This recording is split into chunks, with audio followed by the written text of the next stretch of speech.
Space आणि डिफेन्समधला पहिला जो टॉपिक आहे बघा, सॅगिटॅरियस ए.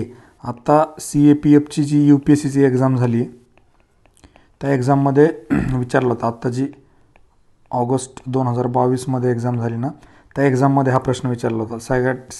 सॅगिटॅरियस ए काय? तो एक ब्लॅक होल आहे आणि त्याचा फोटो जो आहे रिसेंटली इव्हेंट होरिझॉन टेलिस्कोपनं घेतला होता. एवढं लक्षात ठेवा, हा एक टेलिस्कोप आहे इव्हेंट होरिझॉन आणि त्यानं ह्या ब्लॅक होलचा फोटो घेतला होता. सॅगिटॅरियस ए काय तर ब्लॅक होल आहे, बस एवढंच लक्षात ठेवा. त्याच्यानंतर एंडुरन्स मिशन बघा. एंडुरन्स मिशन हे नासाचं मिशन आहे. पृथ्वी ॲक्च्युली काय याच्यामध्ये की पृथ्वीमध्ये काय होतं की माणूस जिवंत राहू शकतो पृथ्वीवर. तर पृथ्वीमध्ये अशा काय गोष्टी आहेत की ज्या माणसाला जिवंत ठेवण्यामध्ये मदत करतात आणि याच्या उलट शुक्र आणि मंगळावर असं का होत नाही, या गोष्टीचा शोध घेण्यासाठीची जी मोहीम आहे त्याला एंडुरन्स मिशन म्हणतात नासाचं. याच्यामध्ये काय करणार आहेत, ते काय मोजणार आहेत तर global electric potential of earth, अर्थचं global electric potential मोजणार आहेत. आणि हे पोटेन्शियल कमी आहे, म्हणजे विद्युत विभव कमी आहे पृथ्वीचं, म्हणून पृथ्वीमध्ये लाईफ पॉसिबल आहे. याच्या उलट शुक्र आणि मंगळवर जे आहे ना तर electric potential global electric potential जे आहे ना तर ते खूप जास्त आहे, त्यामुळे तिथे लाईफ पॉसिबल नाही आहे. या पद्धतीचा सगळा अभ्यास या एंडुरन्स मिशनमध्ये होणार आहे. चंद्राच्या मातीवर वनस्पतीची वाढ झाली बघा. फ्लोरिडा युनिव्हर्सिटीचे सायंटिस्ट होते, त्यांनी चंद्रावरून माती आणलेली होती. त्या मातीला रेगुलित म्हणतात. आपले या अर्थवरच्या सॉईलला पण रेगुलित म्हणतात एका प्रकाराला. तर याच्यामध्ये अरॅबिडोप्सिस थालियाना नावाची वनस्पती त्यांनी वाढवली आणि ते ॲक्च्युली वाढली. तर आता लोकांच्या खूप आशा पल्लवित झाल्या आहेत की आपण चंद्रावर जाऊन शेती करू शकतो. त्यानंतर कलाम 100. तर कलाम 100 काय आहे, रॉकेट इंजिन आहे, त्याची यशस्वी चाचणी झालेली आहे. आणि हे कोणी केलं आहे, स्कायरूट एरोस्पेस प्रायव्हेट लिमिटेडने केलेलं आहे. ही कंपनी लक्षात ठेवा, स्कायरूट एरोस्पेस लिमिटेडचं कलाम 100 रॉकेट इंजिन आहे, बस एवढंच लक्षात ठेवा. Rocket engine Kalam 100. World air power index 2022. आता एअर पॉवर म्हणजे काय की जी हवाई ताकद आहे एखाद्या राष्ट्राची, त्याच्याविषयीचा हा इंडेक्स आहे. कोण देतं आहे ते? WDMMA world directory of modern military aircraft ह्या इन्स्टिट्यूटद्वारे हे इंडेक्स दिला जातो. त्याच्यामध्ये त्यांनी US जो एअरफोर्स आहे तो जगातला सगळ्यात पॉवरफुल एअरफोर्स म्हटलं आहे. रशिया सेकंडला आणि इंडियन एअरफोर्स जगातला 3 नंबरचा एअरफोर्स आहे असं या इंडेक्समध्ये म्हटलं आहे. Indian army's first woman combat aviator. आता बघा, army's first combat aviator, Indian army's first combat aviator कोण आहे तर अभिलाषा बराक, इंडियन आर्मीची फर्स्ट कॉम्बॅट एव्हिएटर. आता शिवानी सिंगने काय केलं आहे, राफेल उडवणाऱ्या पहिल्या भारतीय महिला पायलट आहेत त्या, राफेल उडवणाऱ्या, राफेल शिवानी सिंग. आता इंडियन एअरफोर्समधील एअर मार्शल पदावर रुजू होणाऱ्या किंवा पदोन्नती मिळवणाऱ्या पहिल्या जर कोण असतील तर त्या पद्मा बंडोपाध्याय. त्याच्यानंतर फ्लाईंग फोर्समध्ये सामील होणाऱ्या, म्हणजे जे काय उड्डाण घेणारे फोर्स असतात एअरफोर्समधले, त्याच्यात सामील होणाऱ्या ज्या महिला आहेत त्या 3 महिला आहेत. सुरुवातीला सोबतच झाल्या होत्या. तर त्यात पहिली अवनी चतुर्वेदी, आत्ता त्यांच्यावर एक मूव्ही आला होता आणि त्या मूव्हीमध्ये श्रीदेवीची मुलगी, काय नाव विसरलो मी तिनं ॲक्टिंग केलेली होती. त्यानंतर भावना कांत आणि मोहना सिंग या तिघींनी फ्लाईंग एअरफोर्समध्ये सामील होण्याचा मान मिळवला आणि एकटीने लढाऊ विमान उडवणारी महिला MiG-21 बायसन नावाचं जे काय फ्लाईट आहे ते उडवलं होतं. कोणी माहिती आहे का? अवनी चतुर्वेदी यांनीच. अवनी चतुर्वेदींच्या 2 अचिव्हमेंट आहेत, फ्लाईंग फोर्समध्ये सामील आणि एकटी उडवणारी फ्लाईट उडवणारी महिला, लढाऊ विमान उडवणारी. त्याच्यानंतर इंटरनॅशनल लिक्विड मिरर टेलिस्कोप, तर हा उत्तराखंडमधल्या देवस्थळमध्ये बसवण्यात आलेला आहे. International liquid mirror telescope ARIES म्हणजे Aryabhatta research institute of observation science Nainital इथली जी संस्था आहे, नैनितालमधली ही इन्स्टिट्यूट आहे. ह्या इन्स्टिट्यूटनं हे उत्तराखंडच्या देवस्थळमध्ये हा टेलिस्कोप बसवलेला आहे. International liquid mirror telescope. कुठे काय बसवलं आहे कन्फ्यूज होऊ नका, खूप साऱ्या ठिकाणी काही आहे. तर काय इथे इंटरनॅशनल लिक्विड मिरर टेलिस्कोप लक्षात ठेवलेला आहे उत्तराखंड देवस्थळमध्ये आणि तो या संस्थेनं बसवलेला आहे. त्यानंतर Khan quest KHAAN Khan quest 2022. तर खान क्वेस्ट बघा नाव कसं वाटतं, खान हे पर्शियन गल्फसारखं वाटतं, पण ते ॲक्च्युअलमध्ये मंगोलियामध्ये 16 देशांनी मिलिटरी एक्सरसाइज केली. त्या मिलिटरी एक्सरसाइजचं नाव होतं खान क्वेस्ट. आणि त्याच्यामध्ये इंडियाचा जो पार्टिसिपेटिंग फोर्स होता, त्या पार्टिसिपेटिंग फोर्सचं नाव आहे लडाख स्काउट्स. आपल्याकडे शाळेत होते बघा स्काउट्स गाईड, तर ते लडाख स्काउटनं याच्यामध्ये पार्टिसिपेट, पण हे मिलिटरीवाले आहेत. आपले काय दिल बैलांनी केली खयाल होते शाळेतले. त्यानंतर नोमॅडिक एलिफंट नावाची एक एक्सरसाइज होते इंडिया आणि मंगोलियामध्ये, तर ते पण जस्ट लक्षात राहू द्या. आता याच्यामध्ये एक हे गोष्ट केली बघा मी मंगोलिया, की जे मिलिटरी एक्सरसाइज डिफेन्सच्या वगैरे, तर त्या एवढ्या साऱ्या आहेत त्याच्यात एवढी एनर्जी वाया जाणार आहे, त्यापेक्षा आपण एक कॅल्क्युलेटेड रिस्क घेतली आणि ते सगळं सोडून दिलं. मी आपल्या चॅनलवरचे काही मेंबर पण आहेत बघा, UPSCचे विद्यार्थी आहेत, त्यांना मागच्या 2-3 वर्षापासून सांगतोय की तुम्ही ते एक्सरसाइज करूच नका, आणि त्यांनी केल्या नाही. ॲक्च्युली UPSCला विचारलं पण नाही, आणि विचारण्याची शक्यता पण फार कमी आहे. आता MPSCला विचारतील का, मला असं वाटतं विचारणार नाहीत, पण जर विचारलं तर आपलं बॅड लक समजा.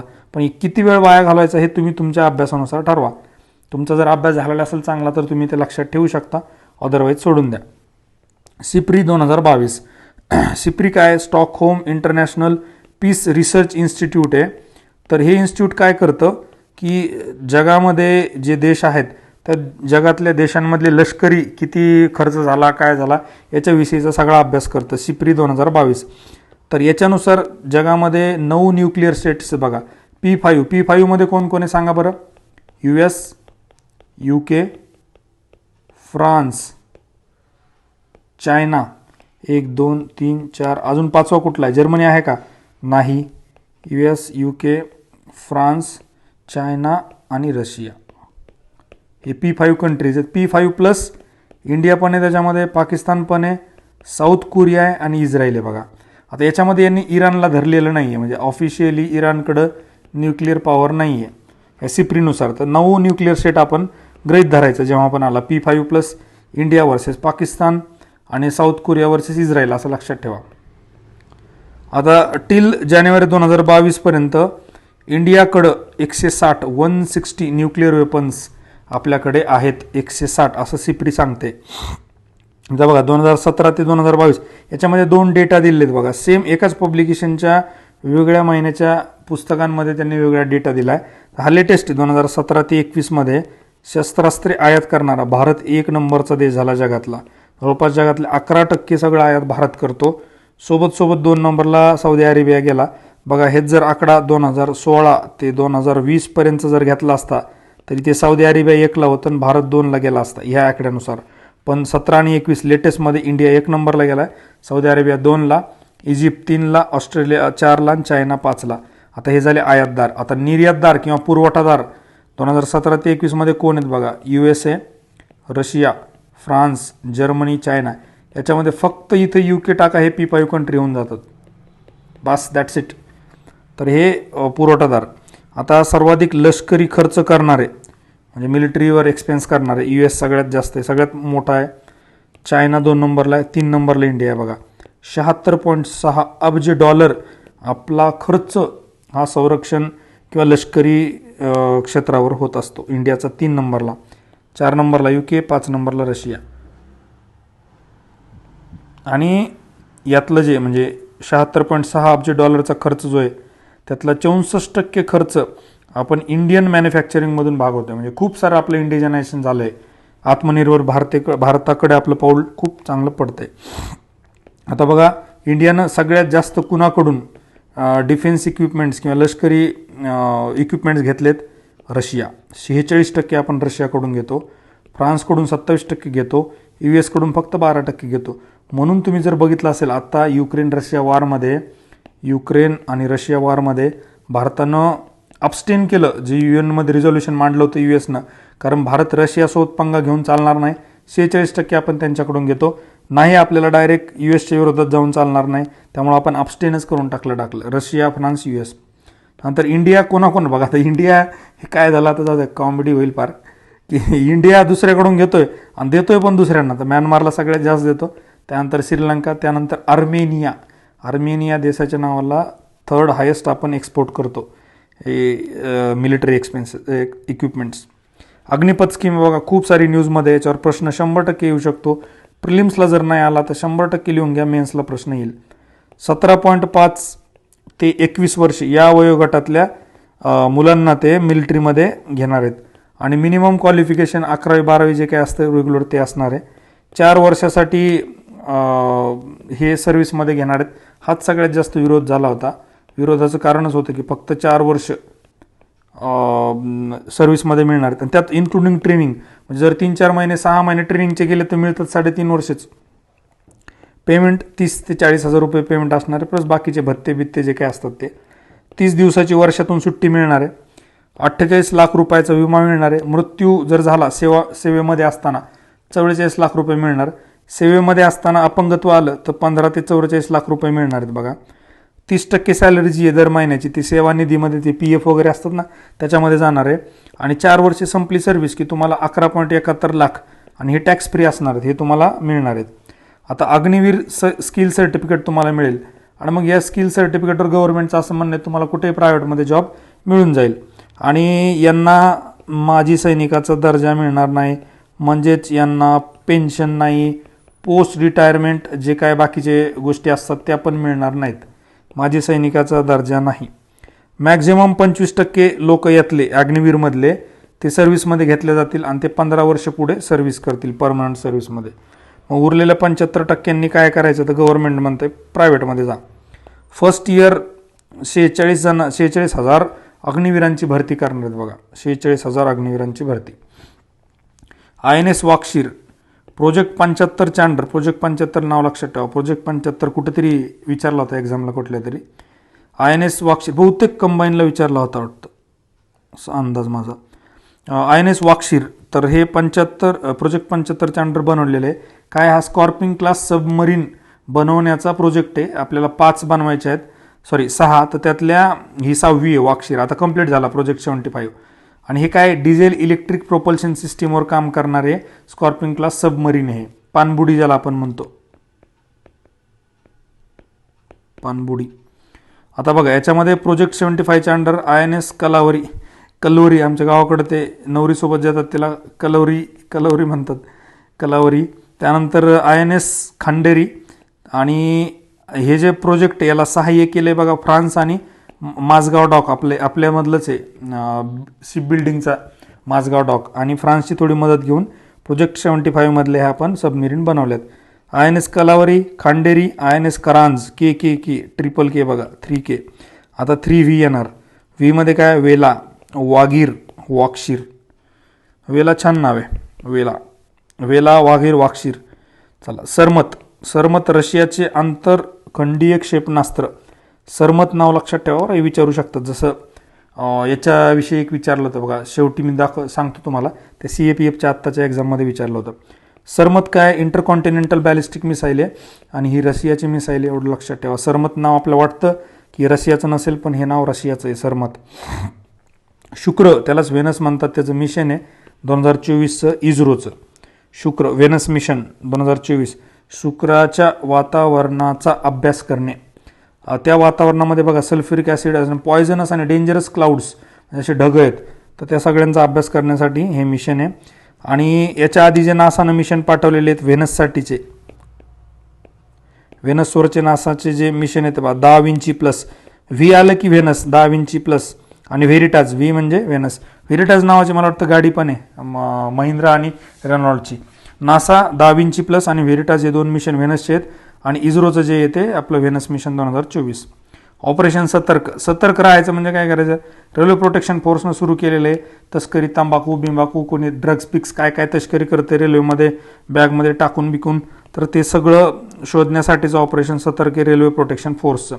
आणि सेम नावाचं एक ऑपरेशन परत ऑपरेशन सतर्क दिल्ली पोलिसांचं पण आहे, ते सार्वजनिक ठिकाणी सुरक्षित करण्यासाठी. तर बघा ती निर्भया केस झाल्यापासून दिल्ली पोलिसांनी जे काय ॲक्टिव्हिटीज घेतल्यात त्यामधली एक ॲक्टिव्हिटी ऑपरेशन सतर्क. नंतर बघा GSAT-7B, हा जो सॅटेलाईट आहे GSAT-7B हा डेडिकेटेड सॅटेलाईट फॉर इंडियन आर्मीसाठीच आहे. इंडियन आर्मीला सर्वेलन्स पाळत ठेवण्यासाठी मदत करेल, तसेच दळणवळणाच्या गरजा पण पूर्ण करेल GSAT-7B. Third positive list positive म्हणजे करोना पॉझिटिव्ह नाही आहे. थर्ड पॉझिटिव्ह लिस्ट संरक्षण मंत्रालय जे आपलं डिफेन्स मिनिस्ट्री, तर त्या डिफेन्स मिनिस्ट्री तिसरी पॉझिटिव्ह लिस्ट काढली बघा. पहिली लिस्ट काढली होती 101 इक्विपमेंट्सची, तर त्याच्यामध्ये तिला म्हणायचे फर्स्ट निगेटिव्ह इंडिजनायझेशन लिस्ट. आपण जे म्हणलो होतं ना आत्मनिर्भर भारत, तर आपल्याला डिफेन्समध्ये पण आत्मनिर्भर राहायचं आहे, आपण सगळंच आपले तयार करायचे. त्यात पहिली फर्स्ट निगेटिव्ह लिस्ट आणली होती 101ची ऑगस्ट 2020मध्ये. दुसरी लिस्ट 108ची होती बघा, तिला सेकंड इंडिजनायझेशन लिस्ट म्हणायची जून 2021मध्ये.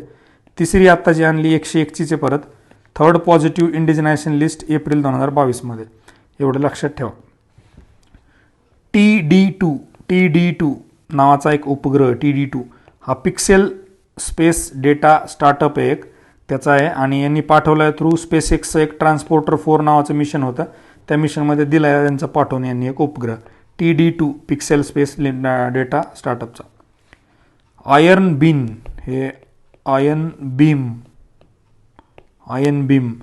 बीम काय, इस्रायलची नवीन लेझर क्षेपणास्त्र संरक्षण प्रणाली आहे.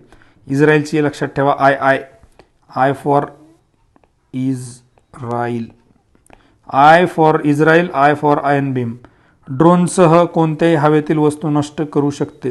ड्रोन नाही बरं, गावाकडे दुरण म्हणतात, ड्रोनसह कोणत्याही हवेतील वस्तू नष्ट करू शकते. Made by Rafael advance defence system. Rafael advance defence सिस्टीमनं बनवलेलं आयर्न बीम आहे इस्रायलची नवीन लेझर क्षेपणास्त्र संरक्षण प्रणाली. EOS-04 इस्रोनं बनवलेलं आहे radar imaging observation satellite 04. Observation satellite आहे, EOS इस्रोचं आहे, बस एवढंच लक्षात ठेवा. G. अशोक कुमार भारताचे पहिले राष्ट्रीय सागरी सुरक्षा समन्वयक कोऑर्डिनेटर, पहिल्यांदाच ही पोस्ट काढली, तर अशोक G. कुमार त्याचे हेड आहेत. गोईसॅट नासाचं आहे बघा, पश्चिम गोलार्धात हवामान आणि धोकादायक पर्यावरणीय परिस्थितीचा अंदाज घेण्यासाठी गोईसॅट नासाचं मिशन. त्यानंतर चंद्राच्या पृष्ठभागावर पाण्याचा पहिला ऑनसाईट पुरावा सापडला, तिथल्या तिथंच म्हणजे चंद्रावरच. तर तो कोणाला सापडला आहे, चँग-E5 नावाचं लँडर आहे, चायनाचं, चीनचे लँडर आहे बघा हे. चँग-E5 नावाचं मिशन त्यांनी चंद्रावर पाठवलं होतं. तर त्या मून मिशनच्या लँडरला ऑनसाईट पाण्याचा थेंब सापडला. ऑपरेशन सर्द हवा. सर्द म्हणजे काय, सर्दी म्हणजे थंड. थंडीच्या काळामध्ये काय होतं, पाकिस्तान बॉर्डरमधून खूप सारी तस्करी होते आणि त्याच्याविरुद्ध BSF बॉर्डर सिक्युरिटी फोर्सचं ऑपरेशन आहे, ऑपरेशन सर्द हवा. सेहत उपक्रम, सेहत नाव लक्षात ठेवा, SEHAT, सेहत, H फॉर हेल्थ. कधी पण बघा शब्द फोडा, मी तुम्हाला आधी सांगितलं शब्द फोडता आला की अर्ध काम झालं. Services e health assistance and telecommunication, online medical assistant जे रिटायर झाले, जे सर्व्हिसमध्ये आहेत, त्यांना टेलिकम्युनिकेशनद्वारे सल्लामसलत करण्यासाठीचं ॲप असल्यासारखं आहे बघा सेहत उपक्रम. हर्मिस मिशन, हर्मिस नासाचं आहे हर्मिस. मून ऑर्बिटिंग गेटवेवर हर्मिस उपकरण बसवण्यात येणार आहे. मून ऑर्बिटिंग गेटवे जो आहे त्यांचं, त्याच्यावर याचं नाव आहे बघा heliophysics environmental and radiation measurement experimental सूट.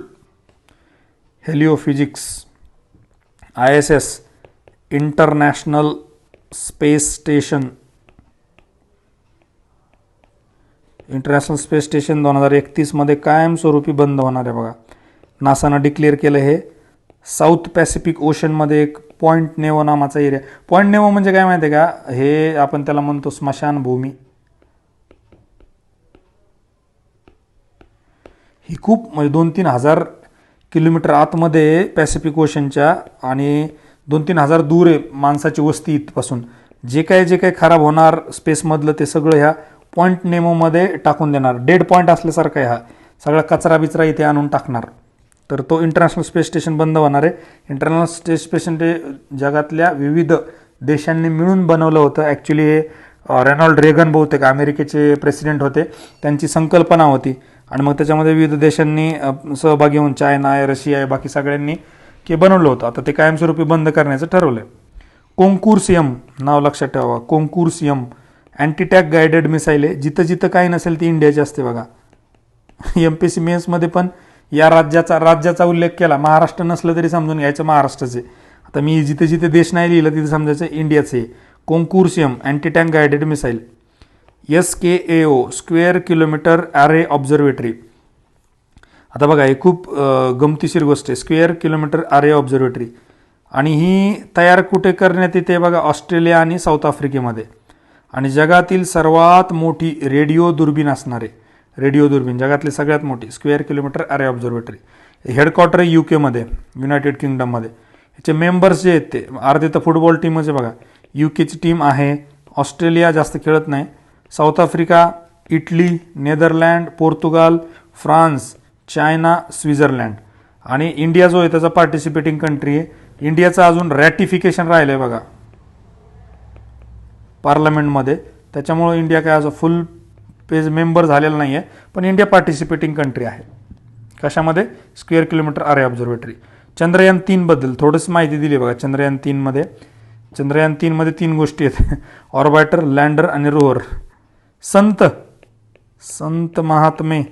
संत काय बघा, stand of anti tank missile आहे DRDOची. बघा तिकडे इंडिया नाही लिहिलं म्हणजे काय, इंडियाचीच आहे बघा.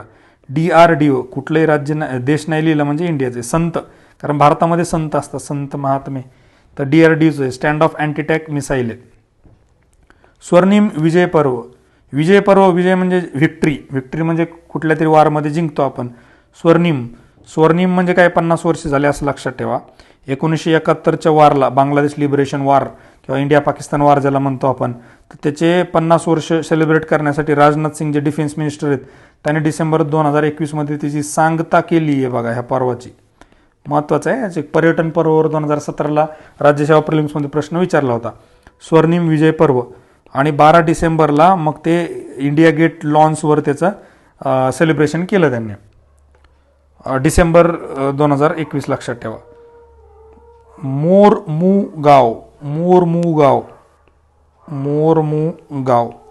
मोरमुगाव काय, भारतीय नौदलाचे द्वितीय स्वदेशी स्टिल्थ डिस्ट्रॉयर. हे जरी गाव जरी म्हणत असले तर गाव नाही आहे, ते इक्विपमेंट आहे, डिस्ट्रॉयर आहे ते. S-400 ट्रायम्फ हवाई संरक्षण क्षेपणास्त्र प्रणाली आहे, खूप न्यूजमध्ये लक्षात ठेवा. अल्माज अंटे ही कंपनी आहे बघा फ्रान्स याची, ही बनवणारी S-400 ट्रायम्फ बनवणारी. रशियानं 2007 पासून वापरते बघा याला. आणि SA-21 ग्रोलर SA-21 ग्रोलर आणि असं नाव याला नासाने दिलेलं आहे, किंवा नासा त्याला लाडात ग्रोलर म्हणतं. आणि रशिया काय म्हणतं त्याला, अल्माज अंते कंपनीनं बनवलेलं S-400 ट्रायम्फ, आणि रशियाच्या वापरामध्ये 2007 पासून. त्याच्यामधले जे 4 व्हर्जन आहेत, 400 किलोमीटर, 200 किलोमीटर, 100 किलोमीटर आणि 40 किलोमीटर असे 4 क्षेपणास्त्र त्याच्यामध्ये. याचं टार्गेट जे आहे बघा, मिनिमम 100 फुटापासून तर 40,000 फुटापर्यंतचं टार्गेट हे भेदू शकतं S-400 Triumf. Asigma army secure indigenisation messaging application. काही नाही, आर्मीच्या लोकांना सेक्युअरली मेसेज वापरावा यासाठीचा एक प्लॅटफॉर्म आहे हा असिग्मा.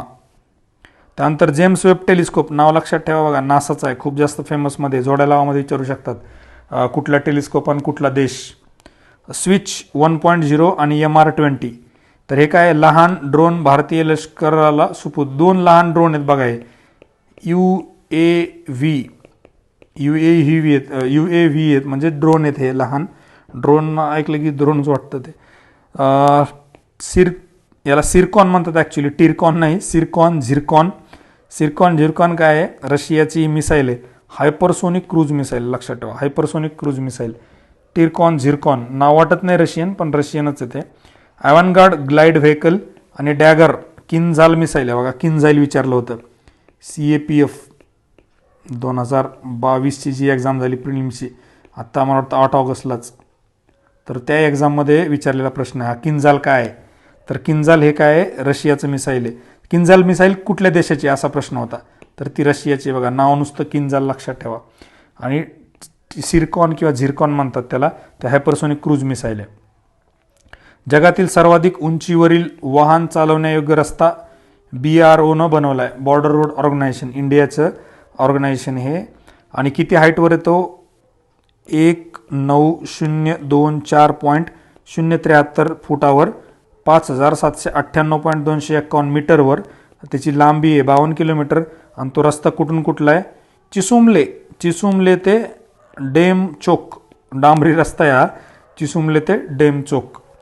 नंतर स्टारलिंक इंटरनेट बघा, स्टारलिंक इंटरनेट न्यूजमध्ये तर काय झालं, भारताने याच्यावर बंदी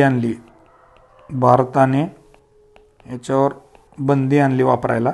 ही इलॉन मस्कची जी कंपनी आहे ना बघा, एक स्पेसएक्स आणि डार्लिशद कंपनी, या कंपनीनं बनवलेलं हे इंटरनेटचा प्रोजेक्ट आहे स्टारलिंक इंटरनेट, त्याला इंडियानं बॅन केलेलं आहे. अनिल मेनन बघा आता कशी गंमत आहे, आपण यांचं इंटरनेटला बॅन केलं ना, आपल्याच भारतीय वंशाचे अनिल मेनन स्पेसएक्सचे पहिले फ्लाईट सर्जन बनलेत बघा. फ्लाईट सर्जन म्हणजे काय आहे की 2021मध्ये एक स्पेस मिशन जाणार आहे या स्पेसएक्स कंपनीचं, इलॉन मस्कचं, आणि त्याच्यामध्ये जवळपास 10 ॲस्ट्रॉनॉट म्हणजे ते स्पेसमध्ये जाणारे लोक असणार आहेत. त्या 10पैकी एक जण हे आपले अनिल मेनन सर्जन म्हणून जाणार आहेत. Thank you very much. याची PDF तुम्हाला टेलिग्रामवर पाठवतो. बाकीचे व्हिडिओ लवकर बनवण्याचा प्रयत्न करतो. थँक्यू.